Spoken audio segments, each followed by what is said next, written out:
Родена во селото Горно Пожарско во Егејска Македонија, Марија Димкова во својата автобиографија го опишува животниот пат, чувствата за својот роден крај, а која кога имала 3 години заедно со родителите, морала да се иселат, страдањата на децата бегалци на нивните родители, сиромаштијата, но и како се населуваат во Штип, за што сведочат и фотографиите од изградбата на фабричкиот оджак на поранешниот комбинат Македонка во кој учествувал и таткото на Марија Димкова, се дел од незината автобиографија.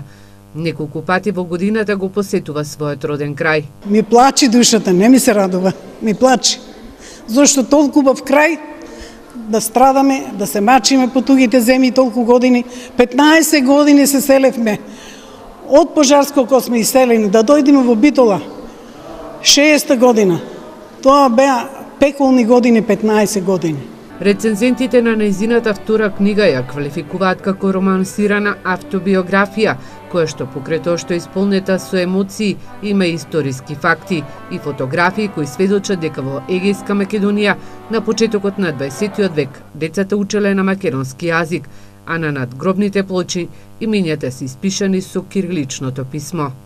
Например, она што го зборуваше детка Марија на почетокот за постоењето на кириличното писмо и за образованието во Пожарско, кое што се одвивало на мајчин народен македонски јазик и употребата на кирилското писмо во тој простор. Еве, два од тие податоци кои што се потврдени од луѓе кои што живееле таму. Ова е едно дело кое што сметам дека е многу важно да читаат и помладите, особено оние кои што се на педагошките факултети наставници и да ги препорачат на студентите.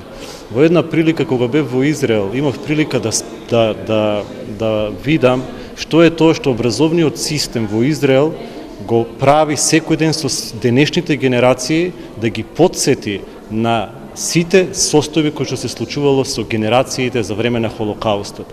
Мислам дека ние имаме потреба да ги спомнуваме тие генерации, да учиме за тие генерации, за да не ја заборавиме неправдата која што е направена.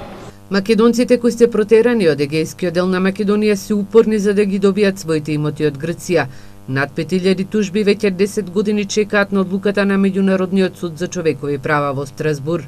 Стојан Димков, еден од иницијаторите за доставување на тужбите, вели дека доколку Меѓународниот суд за човекови права одлучи во нивна корист, се очекува Грција да исплати оштета од 10 милиарди евра на македонците. Се надеваат дека и новиот министер за надворешни работи Никола Димитров ќе се заложи за побрзо решавање на овој проблем.